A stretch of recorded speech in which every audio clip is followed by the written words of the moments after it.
Geneva, Switzerland, July 1st, 2025. A 13-year-old boy stares intently at his computer screen while the world sleeps. Leon Fischer has just discovered something that will shake the foundations of everything we believe we know about the universe. On his monitor, an astronomical warning flashes. Interstellar object confirmed. Designation 3I, Atlas. But Leon isn't smiling. His hands are trembling because he predicted this exactly 6 months ago. He calculated that something would come, and now it's here. This is no coincidence, he whispers to himself, while his eyes reflect numbers and graphics. They open the door. Leon is no ordinary child. At 8 years old, he solved equations that baffled university physicists. At 10, he published a scientific paper on gravitational anomalies that was ignored because it was deemed impossible to come from a child. At 12, he created a mathematical model linking particle collisions at CERN with disturbances in interstellar space. Nobody took him seriously until now. The 3I Atlas isn't behaving as it should. It's massive, 1,000 times larger than previous interstellar objects, and it's doing something strange, ejecting water vapor jets like an out-of-control cosmic geyser. Scientists are confused. Leon is frightened, because in his calculations, this behavior matches exactly what would happen if an object were pulled through a gravitational anomaly, a wormhole, a portal.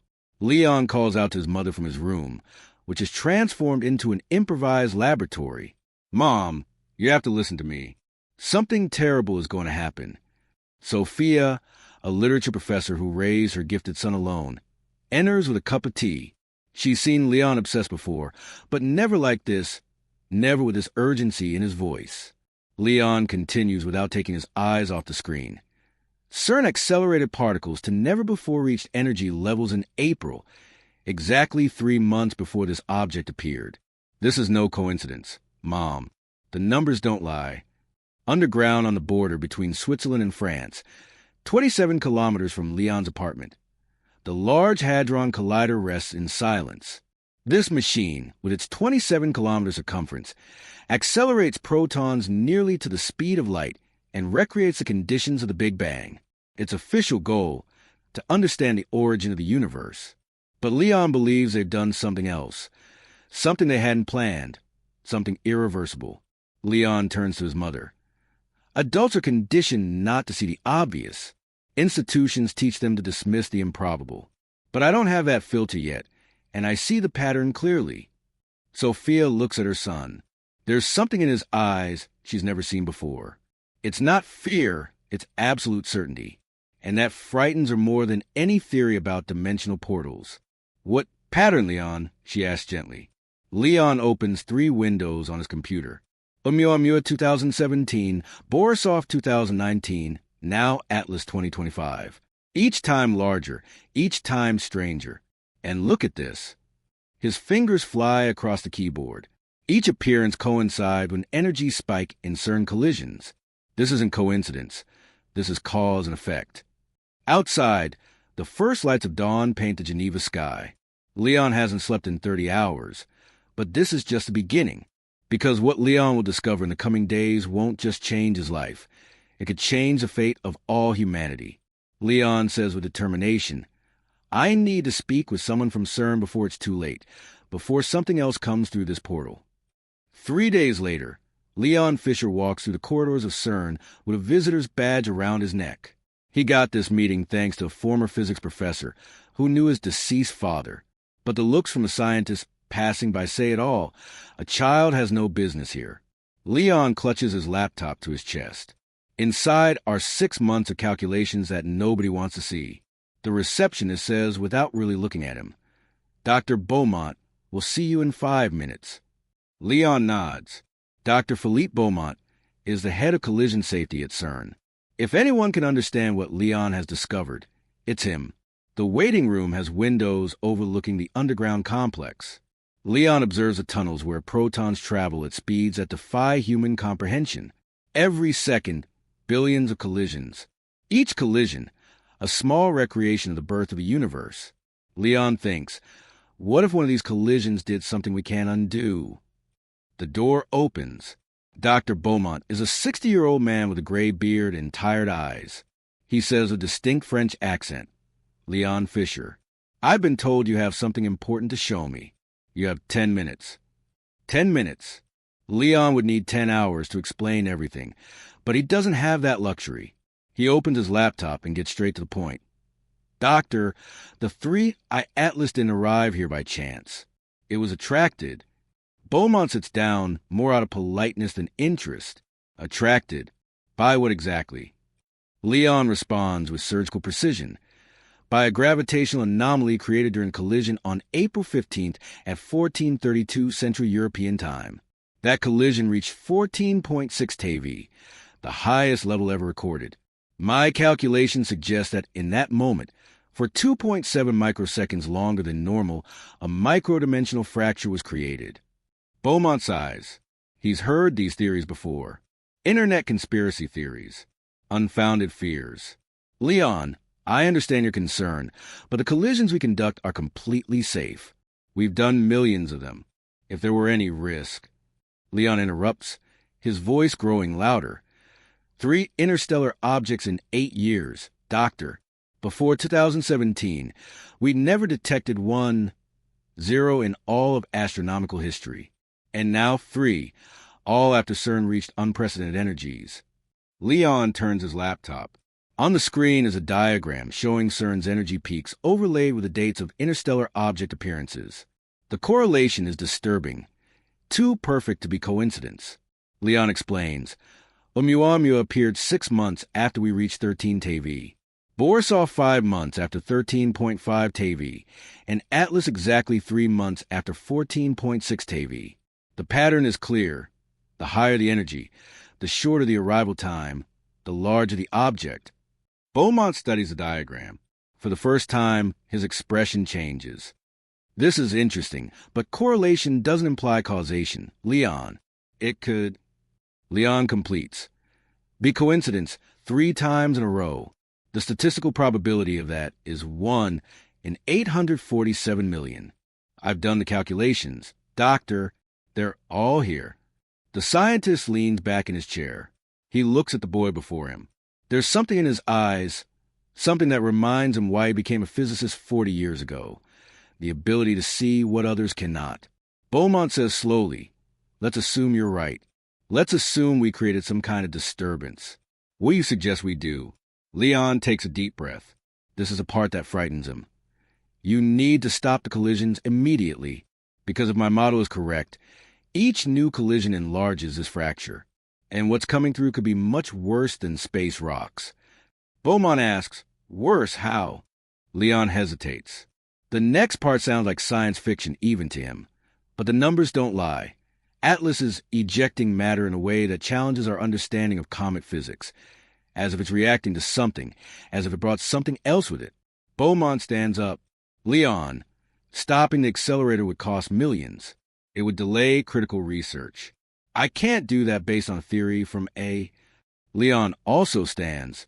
Child, I know. That's why nobody listens to me. But when you discover I was right, it will be too late. The doctor escorts Leon out. Send me your complete data. I'll review it. That's all I can promise. Leon leaves the building into Geneva's cold. He knows Beaumont won't do anything. Adults never do until a disaster has already happened. He looks up at the sky. Somewhere up there, millions of kilometers away, 3I Atlas is approaching. And with it, it brings answers Leon fears to discover. His phone vibrates. It's an email from an amateur astronomer in Chile. The subject reads, Anomaly in Atlas, impossible data. Leon opens the message. His hands begin trembling again, because what he sees confirms his worst nightmare. Something is awakening, and they brought it here. Leon opens the attached file, in the email from a Chilean astronomer. His eyes widen. On the screen is a spectrogram of 3I Atlas, taken from La Silla Observatory. But there's something in the data that shouldn't be there, a regular, pulsing artificial frequency. This can't be, Leon murmurs. Zooming in on the image, the signal repeats every 41.7 seconds. No natural process in the universe produces patterns this precise. This is pure mathematics. This is intentional. Sophia comes in with breakfast that Leon forgot to eat. What have you found now? Leon responds, Mom, Atlas isn't just a rock. It's transmitting something. Leon plays the audio-converted sound of the signal. A deep pulse, almost subliminal, fills the room. Sophia feels a shiver run down her back. There's something primordial in this sound, something that speaks directly to the reptilian brain. Leon begins typing frantically. If I convert this frequency into binary numbers. His fingers fly across the keyboard. Numbers appear in cascades. Suddenly he stops and turns pale. No, no, no. Sophia asks, What's wrong, Leon? The boy turns the screen toward his mother. On it is a number sequence. 14.6 to 27.0, 46.5 to 175.0. Leon explains, These are coordinates, Mom. Longitude and latitude and the exact depth. Sophia asks, Coordinates of what? Leon swallows. Of CERN, accurate to the centimeter. Atlas knows exactly where it came from, and it's responding. At that moment, 2,847 kilometers away, in CERN's control center, alarms begin to blare. Dr. Beaumont runs to the monitoring room. On the screens, something impossible is happening. The particle detectors are picking up background radiation that shouldn't exist, an energy signature that matches no known element. Beaumont asks, Where is this coming from? A technician checks the data. It's not coming from here, Doctor. It's coming from above, from space. She looks up confused. It's as if something is responding to our collisions. Beaumont remembers Leon's words. Get me the Fischer boy. Immediately. 30 minutes later, Leon receives a call he expected and feared. Beaumont says without preamble, You need to come immediately and bring all your data, all of it. When Leon arrives at CERN, the atmosphere has completely changed. Scientists are running back and forth. Screens show erratic graphs. At the center of it all, Beaumont waits with a serious expression. We've detected it. The signal from Atlas. And not only that, it's synchronized with our accelerator. Another scientist continues. Every time we activate collision, Atlas's signal intensifies. It's as if it's feeding on our energy. Leon feels the ground moving beneath his feet. This is worse than he imagined. It's not feeding, Doctor. It's communicating. Atlas is a beacon, and you activate it when you open this portal. Beaumont asks, though he fears the answer. A beacon for what? Leon walks to the main screen. For whatever is on the other side. To tell it where we are. To tell the door is open. A heavy silence fills the room. Then all the screens flicker simultaneously. The systems restart, and when they come back online, there's a new message in the detectors. It's not random noise, not interference. It's a complex mathematical pattern, a language. Beaumont asks, Can anyone decode this? Leon is already working on it. His fingers dance across his laptop. Equation, conversions, algorithms. 5 minutes of absolute silence. Then Leon stops. His face loses all color. I was able to translate part of the message. It's a numerical sequence. A countdown. Beaumont asks, A countdown to what? Leon turns the screen. On it, numbers decrease systematically. When they reach 0, a date appears.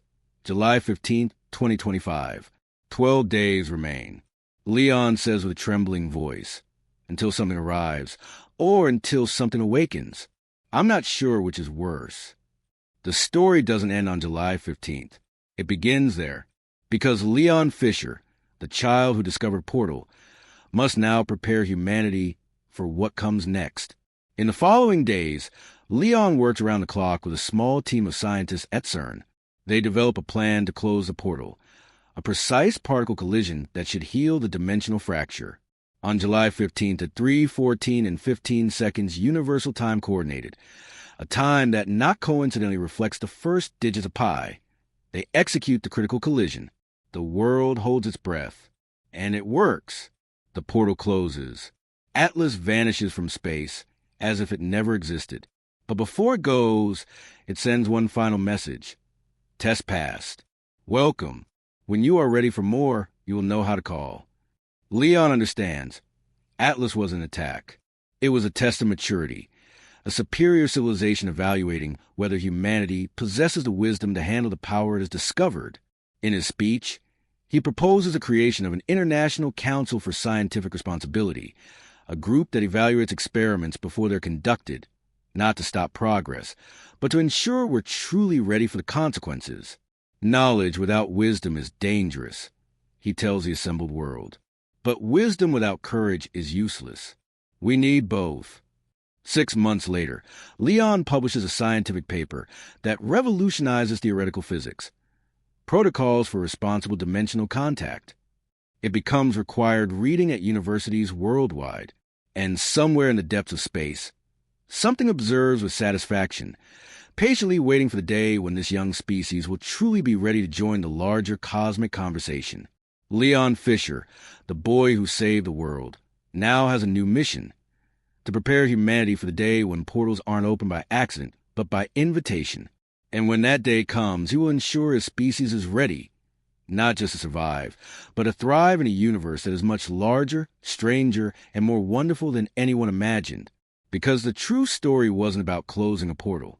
It was about learning that there are doors that should only be opened when you're ready to step through to the other side. The true adventure has just begun,